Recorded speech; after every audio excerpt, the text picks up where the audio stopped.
strangling you by the neck. All right. Welcome to the Atomsplit Drawing and Rocking Podcast. How you doing? I'm doing good. How are you? I'm good. You got a great little scene going, a little choking scene going there. Yeah, this is right before the battle gets started. Looks good. Thanks. And then the middle panel is a nice stage set with some cool background monitors going on. Yeah. This is the image I did for 2 podcasts ago, and then I filled up the screens with it. So cool. So you see him choking him to start the page, and then he's choking him from far away, and then Peel and his goons come out. Now, looking good. Looking good. And I got this. So once I get that colored, then I'll turn this back on. Layer and this layer back on, and then it'll be like some action lines in the background. Yeah, no, that adds a little drama for sure. Yeah, and I got this new thing. I got the color palette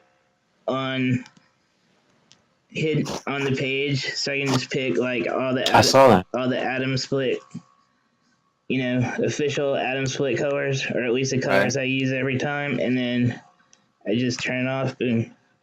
So cool. Yeah. All right, looking good.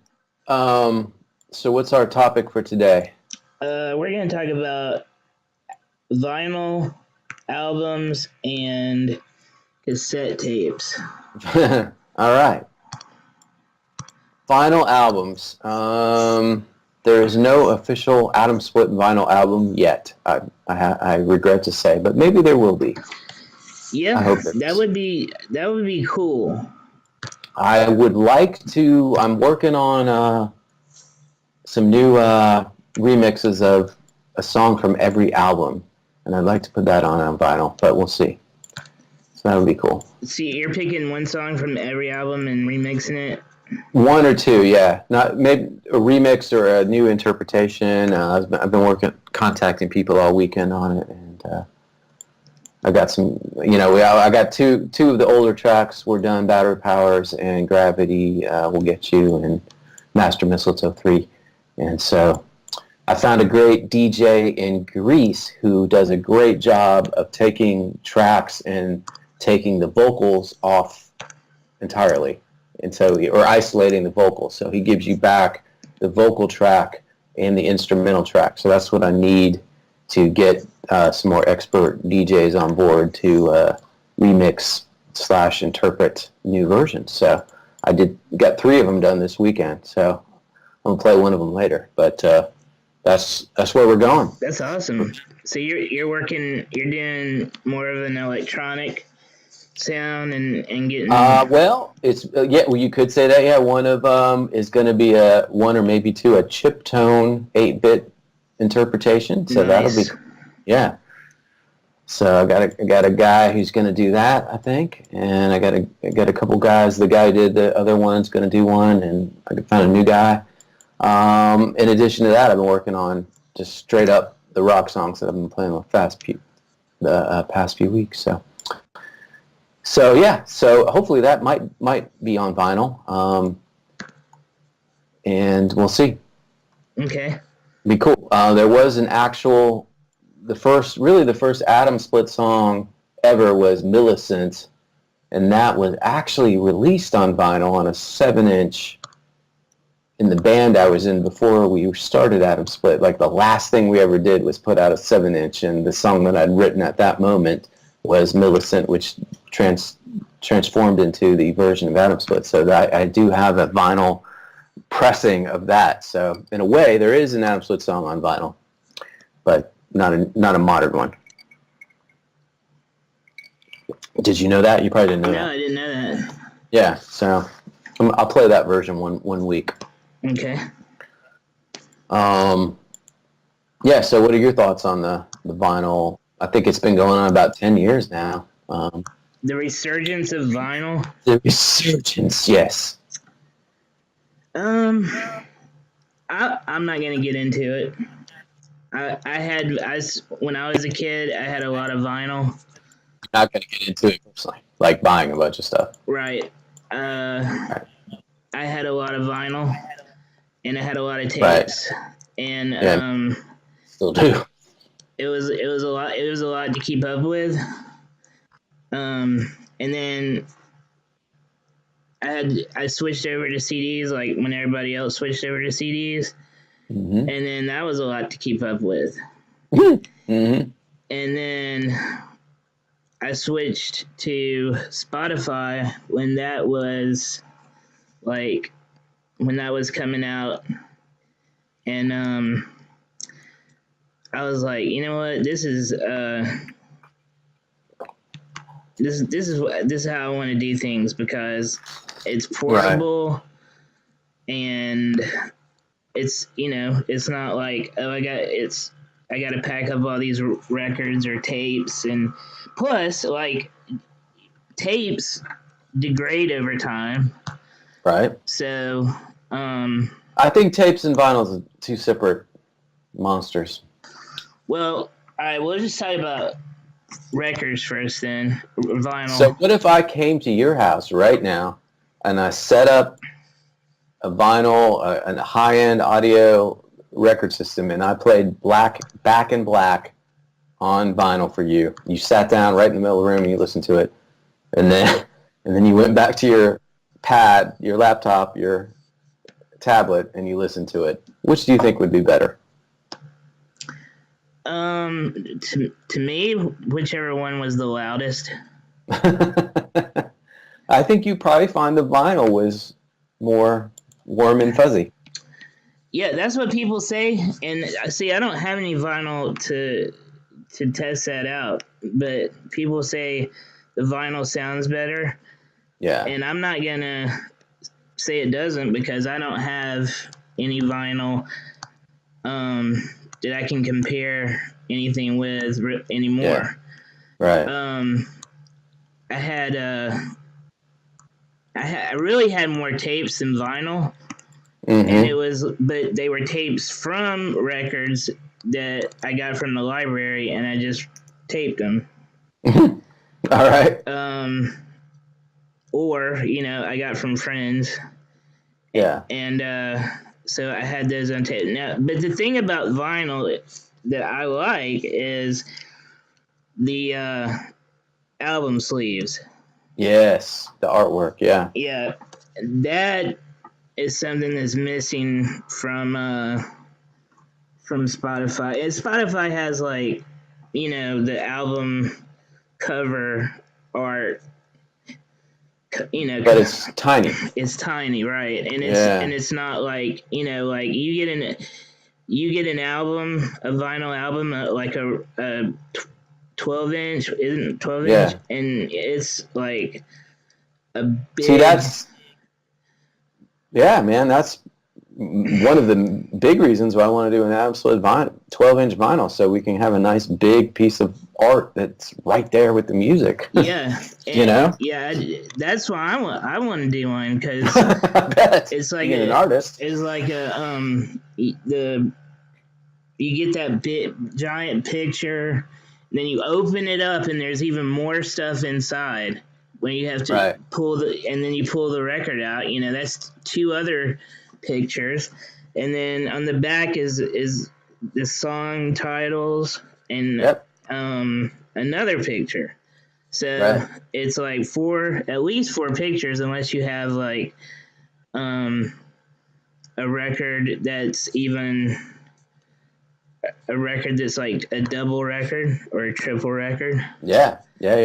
So, that's one thing I do like about records, but and people say, like, I've read articles where people are like, you get a record and you it's an intentional thing that you do. Like, you get a record, you sit down and listen to it. Right. You dedicated for that. Yeah. 20 to 40 minutes. And you just like. Yep. You know, you have to do some physical work to play a record. Not a lot, of course. No, but you know, you might as well just sit there and listen to it. Yeah. So that's another good thing about records. Yeah, you can't be walking the dog, you know, or whatever. So. Right. So there's a site, you know, there's a service called Crates that vinylizes your music. So I'm thinking about maybe trying to get on there and with the remixes and reinterpretations and see if how that goes. A lot of cool stuff on that site. QRATES.com. Have you ever been there? Nope. Yeah. You might want to check it out. Yeah, I will. I will. So, and they sell them there too, or they sell what they? Yeah. No, I mean, it's kind of like a crowdfunding thing where you say, okay, I'm gonna make a vinyl record of whatever tracks, and you upload some samples, and people, you know, donate money to help you complete the project, and then I think they print it for you. So that may be one way to go. There's also, I forget the name of it, a company in Nashville who's had a resurgence in pressing vinyl, which I'm on the email list, that has a bunch of specials for pressing vinyl. The big issue is, you know, when you do it, how do you sell it, or how do you promote it, you know? Yeah, that's another. It's the same with anything, graphic novels or yeah. A physical product, you have to. Well, I mean, any product you have to go and sell to people, I guess. But it's a lot. You know, it's a lot more involved with the album than it is with the Spotify. Like, you can say, "Come listen to my Spotify." Right. But you know, it's no skin off your back. But then, like a record, you got to get it into a record store or sell it at your concert or whatever. So right. So yeah, let's make it happen. Yeah. I mean, you already did a superb artwork that never really we hadn't been able to use because we didn't have enough tracks of the DJ Space Needles. So to me, that was the cover. Oh right, yeah. You know, and that to me, that's the cover. If we can get enough tracks, so. All right. Well, it won't be hard to get enough tracks. Well, it takes some time. Yeah. It takes a little time, and you got to pay people. Right. That's right. Yeah. These people don't work for free, but. And then, so out of vinyl came cassettes, and I don't think they were obviously nearly as strong as vinyl, but I think the big thing back then was, you know, you could put cassette players were put in cars, so you could drive around and listen to the music of your choice, which was a big reason to have cassettes back in the day. Yeah. I used a Walkman a lot. Yeah, or the Walkman or the boombox. So yeah. You know, that's the music switched to portability, even though the sonic quality of the vinyl was still superior.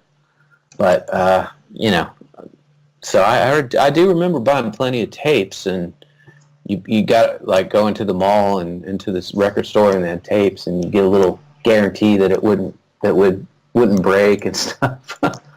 Oh my goodness! But they never really sounded as good as vinyl.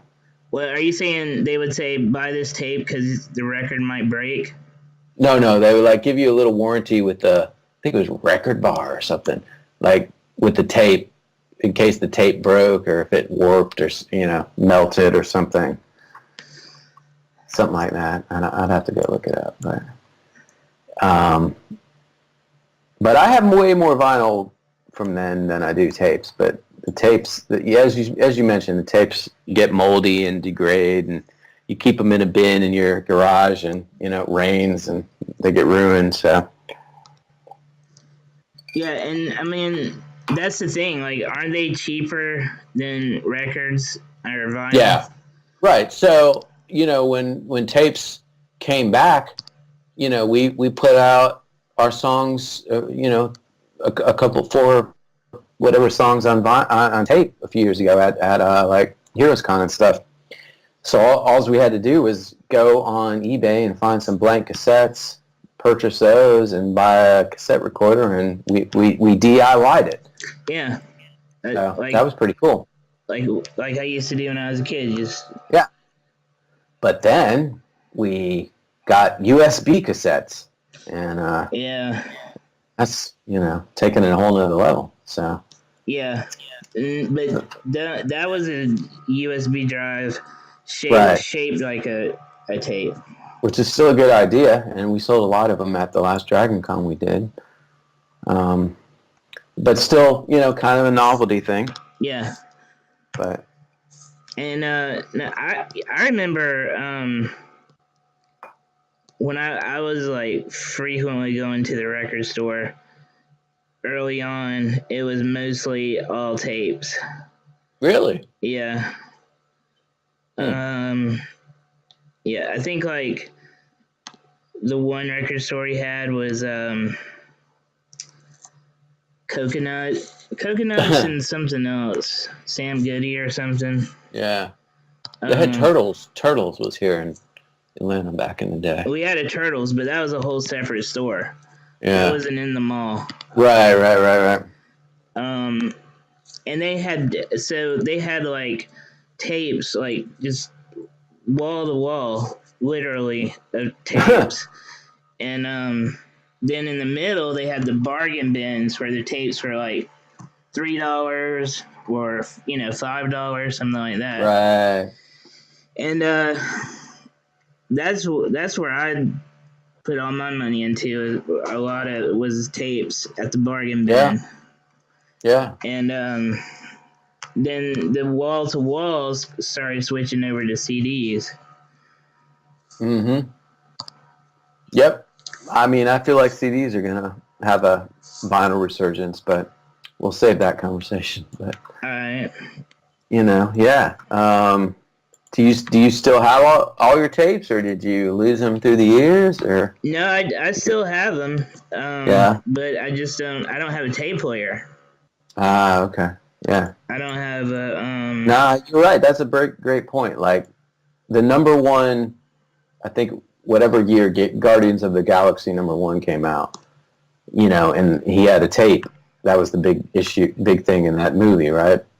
Yeah. So on Record Store Day of that year, that was the #1 seller, was a tape cassette issue of that mixtape.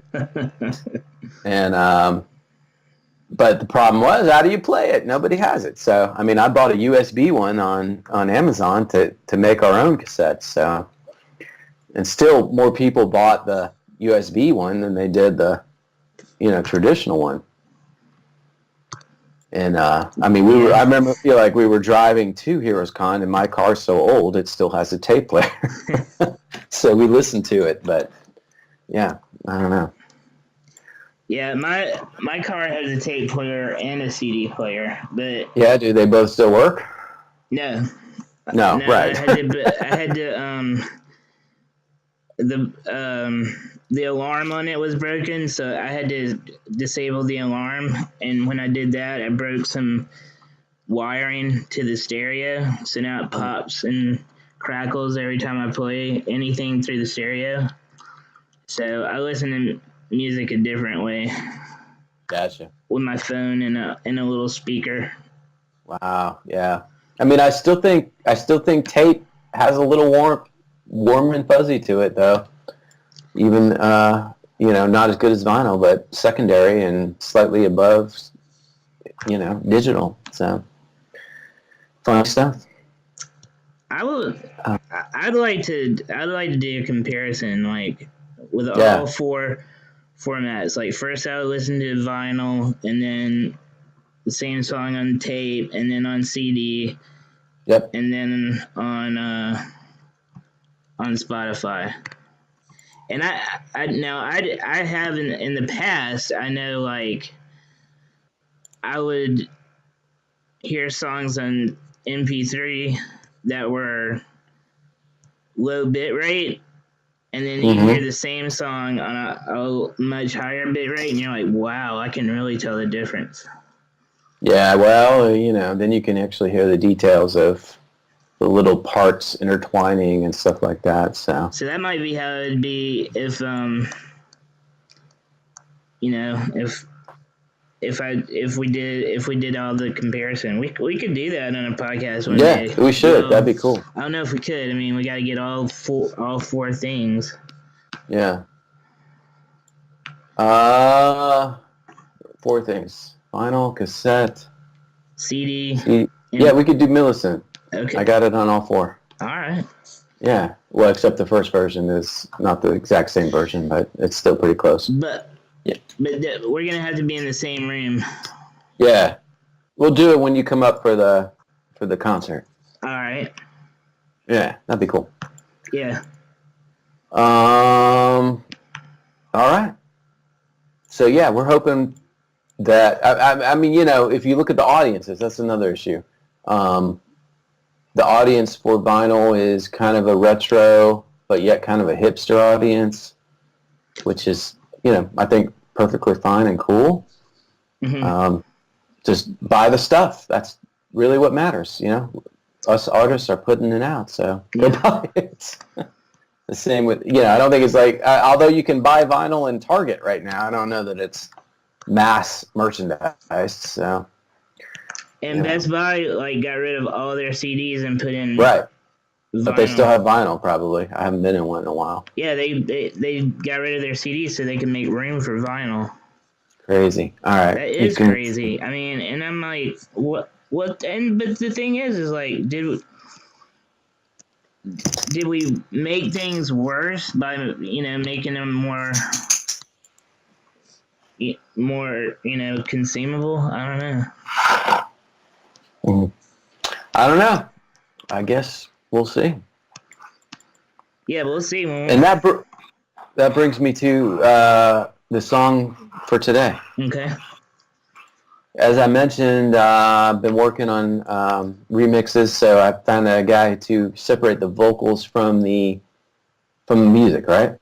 In the older tracks that I don't have the master tapes to, or I have master tape, but I don't have any way to mix it in old formats, so, or to pull it up. So I had him do Chainsaw, which is one of the better songs of the later years. Yeah, I did. I like that song. So what I have is an acapella version of that now.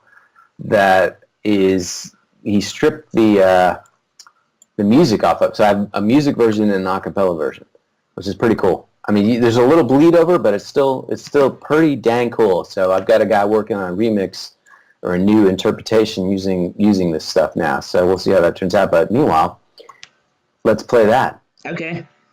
All right. I'm going to unplug and play it while you work on the neck, the stranglehold move there.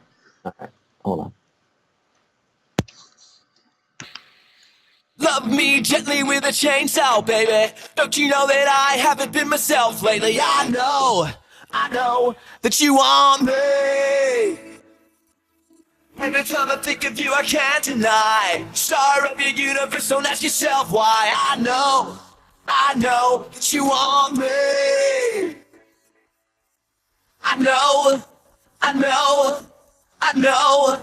I know you need a shoulder to cry on, the bed that you lie on. Sounds kinda crazy, yeah. You're the one that you live in, that you really give in. Tend to suffer what you will.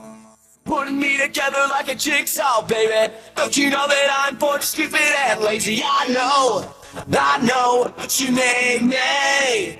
Every time I think of you, I wanna die. Some bad attitude on us myself. Why? I know that you dig me.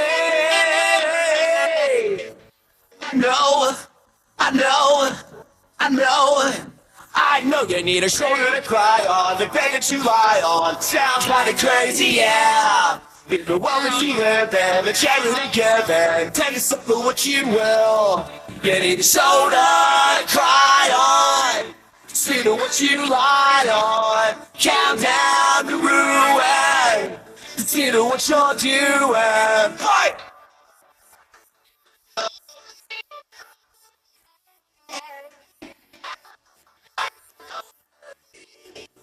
I love you as gently as a chainsaw, baby. It's obvious that we haven't been ourselves lately. I know, just let it be. Every time I think with you, I can't reply. Big time gratitude, don't ask yourself why. I know that you love me.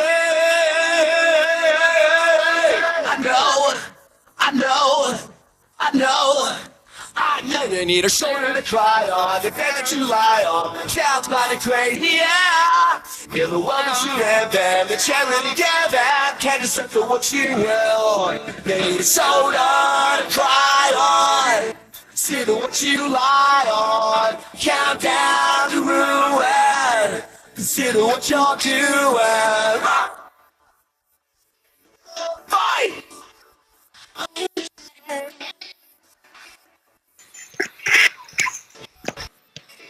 Yeah, so I don't think there's any more vocals, but that's it. Well, that's cool because there's some lyrics that I thought were something else, but but now I know what they really are. Yeah, well, I don't know. They're still kind of muffled there. You may not be absolutely correct, but yeah. So I think that's pretty cool, man. I mean, that almost sounds like a remix in itself. Yeah. Hearing that and the harmony backgrounds pulled out and everything, man, it's pretty cool. I was excited to hear that. So I had them do Americanized 2004 version and Tune in Tokyo. So those are two more that are coming along. Yeah, I like those songs too. Yeah, cool. So yeah, we'll see what these guys come up with. These European DJs. Yeah, I'm sure they're coming up with something good. I mean. All right, so you got some flesh-colored going in there for the strangling. Now, when I turn these back on, you could have the red stuff. Ah, okay. Oh yeah, so he's got blood red eyes. Is that gonna stay? No, I'm gonna make that white. Okay, that looks pretty cool though. It's like he's bleeding in his eyes. He's pretty pissed off.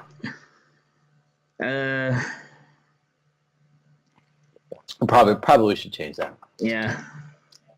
Even though I like it. All right, so big takeaways today are vinyl. We think we dig it. We're not like, crazy overwhelmed with it in our houses, although I do have a fair amount of it, and I do have a setup for it, but it's not really that good. And cassette, we dig it, and we tried it, and we got a USB one of it, so but basically we respect it. Yeah, and I got nothing against vinyl. It's just I don't want a bunch of more stuff, and it's not just vinyl. It's like anything I can get on the internet.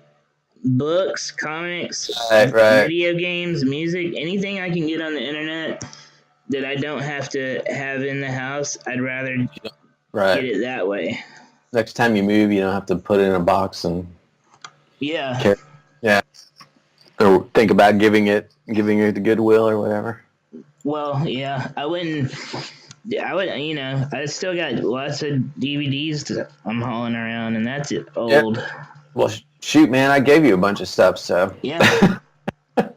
You don't have to keep it if you don't want to. No, I like it. I want my wife to take it to school and play it for her kids someday. Yeah, there you go. Cool.